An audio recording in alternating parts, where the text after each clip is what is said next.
Je suis le docteur Marika Cissé, je suis médecin, par ailleurs enseignant à la faculté de médecine et de pharmacie, et je m'occupe depuis 2013 de la politique de lutte contre les maladies non transmissibles. Je suis donc le chef de la division de la lutte contre les maladies non transmissibles au ministère de la Santé et de l'Action sociale. La division de la lutte contre les maladies non transmissibles du ministère de la Santé et de l'Action sociale a été créée en 2013. Cette division a pour mission de définir, de mener, d'organiser la lutte, la politique que le Sénégal a mis en place pour lutter contre les maladies non transmissibles. Pour les maladies non transmissibles, elles sont multiples. Mais le Sénégal a défini des priorités. Il s'agit pour nous de nous occuper essentiellement de 6 maladies.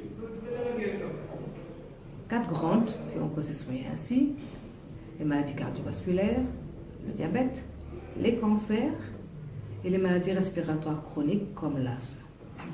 Mais à côté de ces 4 grandes pathologies, le Sénégal a choisi aussi de mener de manière prioritaire une lutte pour la prise en charge de la drépanocytose et de l'hémophilie, qui sont 2 maladies sanguines particulièrement fréquentes pour la drépanocytose dans notre pays.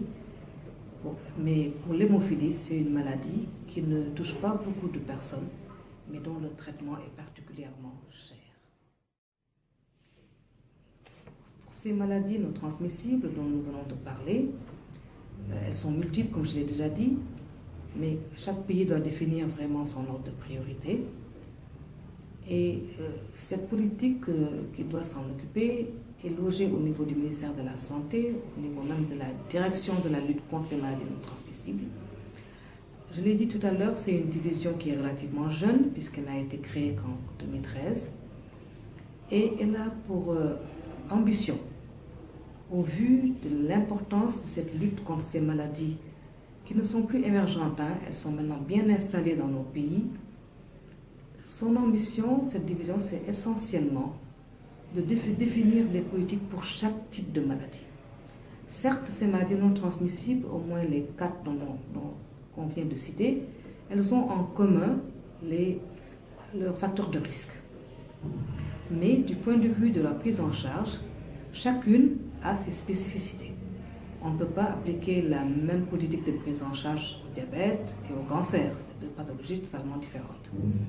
Et donc notre ambition, c'est d'avoir au sein de cette division des bureaux ou des subdivisions. Une subdivision ou un bureau chargé du diabète, un bureau chargé des maladies cardiovasculaires, un bureau chargé des cancers par exemple, mais aussi d'avoir une subdivision ou une bonne structure qui va s'occuper de la communication, c'est-à-dire de tout ce qui va organiser la prévention. La prévention de ces maladies ne pouvant se faire que par la sensibilisation, par l'information et la communication envers les populations. Ce bureau qui va être chargé de la communication, de l'information et de la sensibilisation devra avoir une importance capitale dans notre travail au quotidien. Il nous faudra aussi gérer le partenariat, parce qu'on ne peut pas s'occuper de ces maladies si nous ne mettons pas en place une lutte multisectorielle. Il est heureux de rappeler que pour cette politique à définir pour ces maladies non transmissibles, les activités qui vont relever du ministère de la Santé vont peut-être occuper les 20% de la lutte globale. Tout le reste, environ les 80%, devront mettre en activité, devront être mis en œuvre par d'autres secteurs ministériels. Je parlais tout à l'heure de la prévention qui doit se faire autour d'une sensibilisation, d'une information et d'une communication.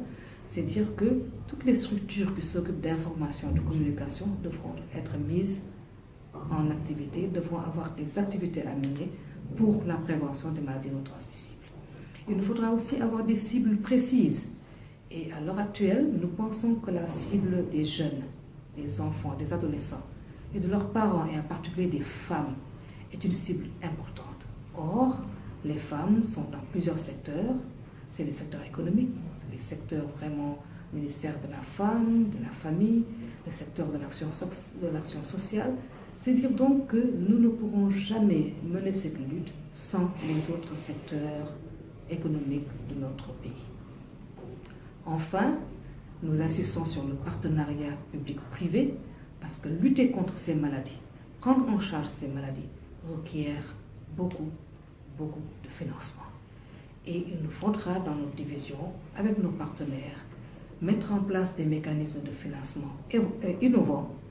Et ces mécanismes devront venir d'autres secteurs parce que il faudra que la responsabilité sociétale des entreprises soit mise à contribution, que le mécénat soit développé pour ces maladies et que l'État aussi, du point de vue de son budget, de son financement, aussi augmente le financement pour la lutte contre ces maladies non transmissibles.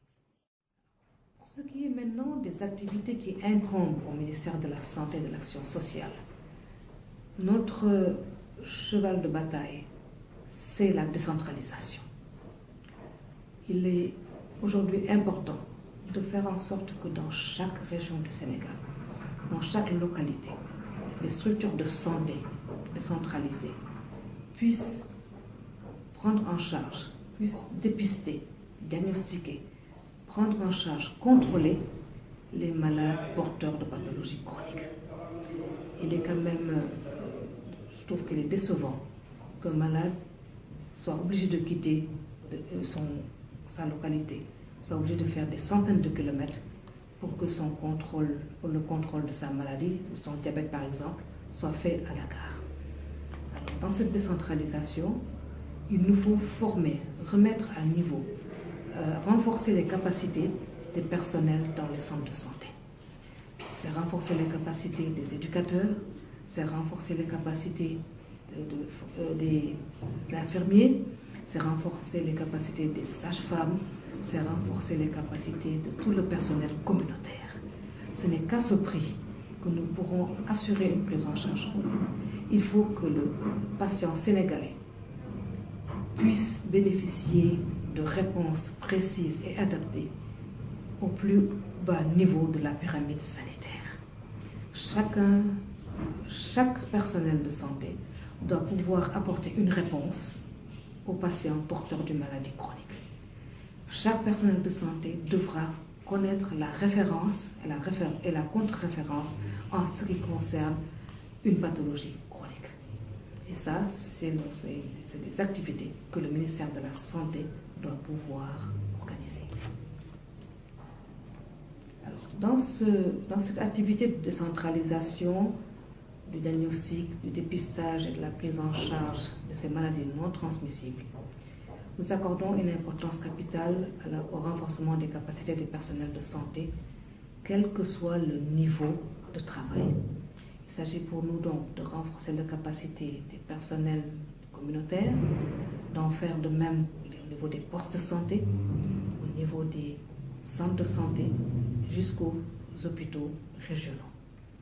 Et dans ce cadre, le ministère de la Santé, avec ses partenaires, a déjà élaboré des protocoles de formation, des protocoles faciles à utiliser par le personnel de santé, quel que soit son niveau.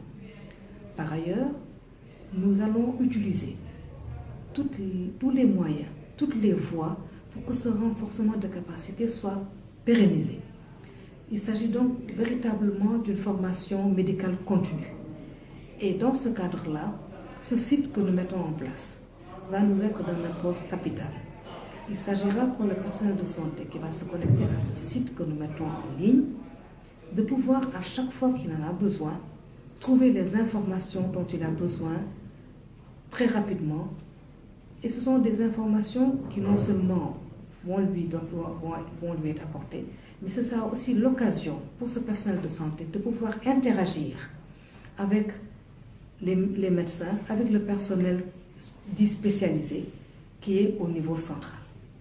Et ceci doit être vraiment un moyen de renforcer de manière permanente les capacités des personnels. Il s'agit donc pour nous, pour ces maladies, qui, je le rappelle, sont des maladies chroniques. Qui dit maladie chronique dit suivi, dit contrôle régulier. Tant que le patient est en vie, il devra être en contact avec sa structure de santé. Pour ce type de maladie, il faudra aussi que le personnel de santé soit toujours informé des nouveautés, soit toujours en rapport avec la personne qui hiérarchiquement ou de manière technique a les informations les plus récentes pour pouvoir continuer à donner de bonnes réponses aux malades qui est dans ce poste de santé ou dans ce centre de santé.